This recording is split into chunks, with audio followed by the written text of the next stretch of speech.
This is Carissa Müller with Lula Pottery for your ears.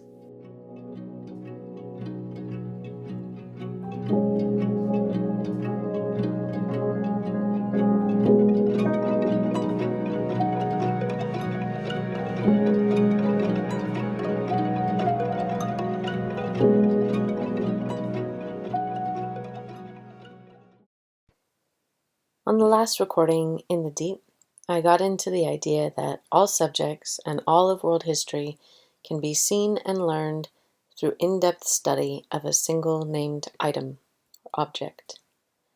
I used shoes and salt, buttons and potatoes as examples, but my real concern, of course, is clay.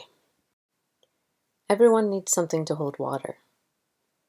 I was maybe 19 when I wrote that in my journal of quotes I collected.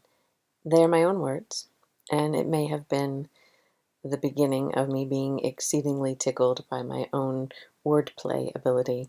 I remember at the time I was very occupied with the idea of honesty in relationships and the fundamental truths we build our lives upon. That statement, everyone needs something to hold water, with both of its meanings, is still one of the truest things I can think of. We need to use our hands as a cup, or make a cup with our hands, pots to cook in, pipes to carry water, a roof and walls to shelter us, just as we need our beliefs to remain tenable, to hold water, in order to live. The book Clay, subtitle The History and Evolution of Humankind's Relationship with Earth's Most Primal Element, by Suzanne Staubach, is a lofty title, but it's not hyperbole. Our relationship with clay has been formative. By our, I mean humans.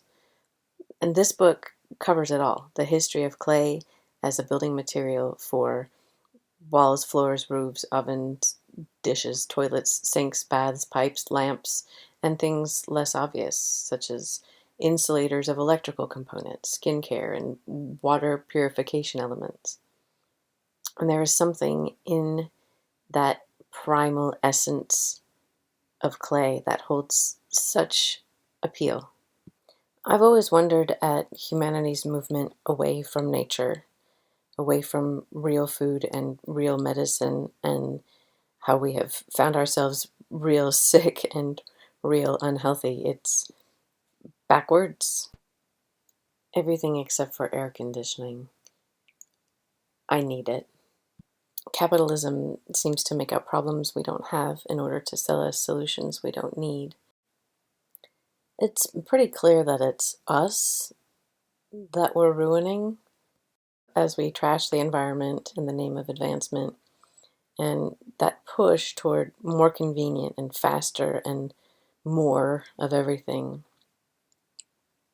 There's an impossible shift that needs to take place now that we know better, but it would mean giving up so much of the lifestyle to which we have grown accustomed. And clay calls back to a more primitive and pre-industrial existence. But in the present, the ceramics industry is adjacent to the mining industry, and there's no getting around that. It's a real mixed bag. You get to commune with the basic elements of earth when you make pottery, but first someone had to rip those raw materials out of the ground and process them and ship them, and there's a whole host of pollution and environmental degradation that go along with that. It's not something we all think about until the last U.S. producer of feldspar suddenly shuts down operations. And now we're using a substitute from Spain that we realize in our little backyard studios that what we do is tied up in mining and supply chains. I found a very good comprehensive map of materials and global mines worked up by Jessica Knapp of Ceramics Monthly in 2012. I'll try not to rustle my papers because, I printed that up and I'm looking right at it. Pottery use makes for an incidental quantity of these materials. We're not even close to driving the mining industry, but we are involved, and it's worth knowing about and paying attention to.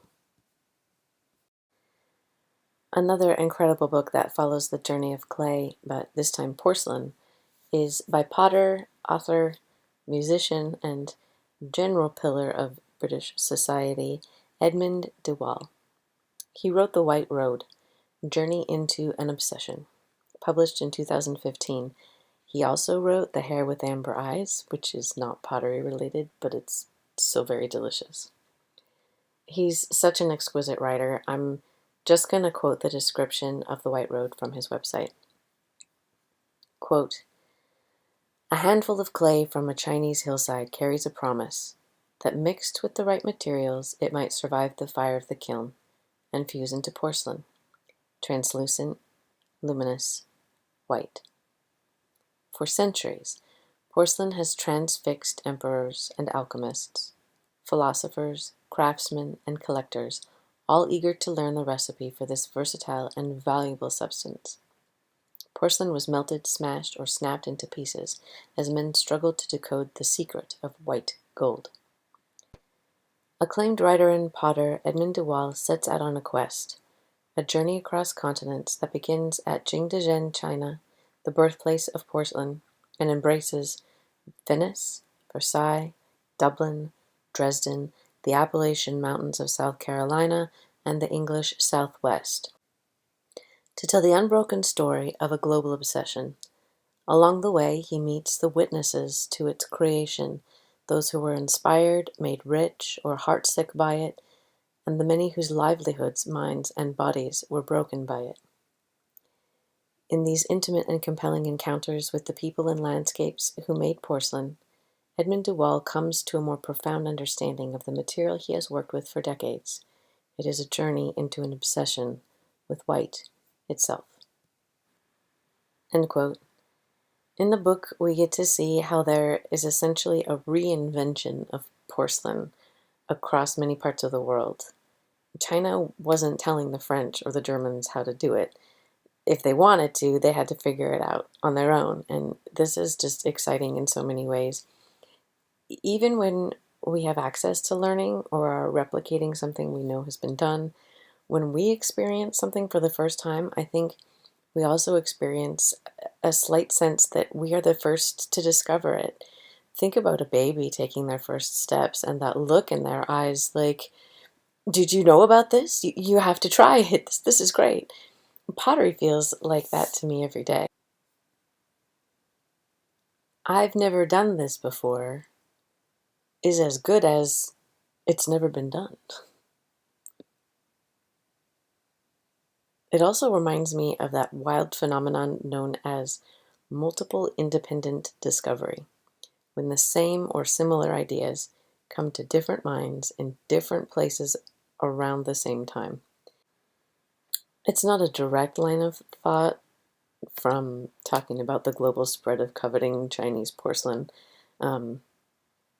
but I thought of it, and I'd like to get more into that another time. I'm perfectly aware that no one actually requires me, specifically, or anyone at all, to make a mug by hand. But I personally find importance in occupying my mind and body with mixing earth with water and air and fire together to render something so basic as a cup. It has a substance and feels worth doing, whether you can order it on Amazon and I'm just a silly person running around in my backyard covered in clay or not. I love a high iron, rich colored clay best. When I was still planning to get into pottery and hadn't touched the stuff yet, I had a whole Pinterest board devoted to delicious clay bodies, which I eventually learned were mostly East Coast clays and Cone 10, not suited to my Cone 6 kiln and West Coast studio. But there is always plenty to explore where you are. At one time, I was running production with 6 different clay bodies and changing out the studio entirely in between each one. It was on a very, very small scale, but it was still nuts. I've been hooked on my brown-black stoneware for years now, in part because I dread cleaning out the pug mill, but mostly because I can get it to do things under my glazes that give an atmospheric effect. I like the organic look of wood and gas-fired pots. But besides the fire pit in the chicken yard, I'm cooking electric, so I have to fake it. What you can make clay do when it's wet and what happens when you cook it all comes down to the old periodic table of elements and what you get when you mix certain of them together to initiate a chemical change. You will eventually want to know what a clay body is made of and what characteristics come from its particular chemical properties, how to measure it for shrink and absorption, understand the difference between a good sculpting and a good throwing body, knowing clay terms like coming up short and plasticity. I think we all play around with a little wild clay at some point. Not many of us use it regularly or exclusively in their work, although Melissa Weiss comes to mind first, and I do have a couple others in my head that I know use wild clay. Val Cushing's papers, pages 8A to 18, give a lot of information about what clays, filler, and fluxes contribute to a clay body. His collection of papers can only be obtained by calling a particular grocery store in upstate New York and asking for a copy to be mailed to you, but I think they're very worth having. Linda Bloomfield has several chapters in her book, Science for Potters, on basic chemistry, geology, and specifically the different chemical and structural composition and properties of different clays. And for online chemistry, you can't get better than the DigitalFire website, written and produced by Tony Hansen. Most all-encompassing all about pottery texts are going to get into the basics of clay a bit before they give you the basics of everything else pottery related. I have a few such of those books. The Potter's Complete Studio Handbook by Kristin, Müller, and Jeff Zamek, and Thrown Pottery Techniques Revealed by Mary Chappelhow. They're good enough references for beginning and basic refreshers, but for the way I learn, a moving picture that I can fast forward and rewind works better, and that's why I have learned most of my throwing from YouTube videos. And that's what I'm going to get into next time. Throwing is up next. And now the hard thing for me to say, but the easy thing for you to do, please click the subscribe button. Unloading my brain and building community are rewarding, most certainly, but pottery is my full-time job, and I intend to try and turn some of my efforts into dollars.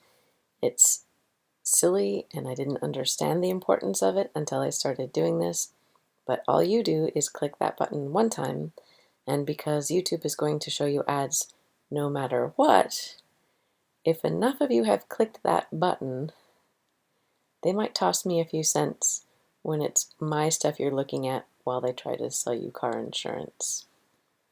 Thank you. Keep learning, and try not to make ugly pots. Let's do this again.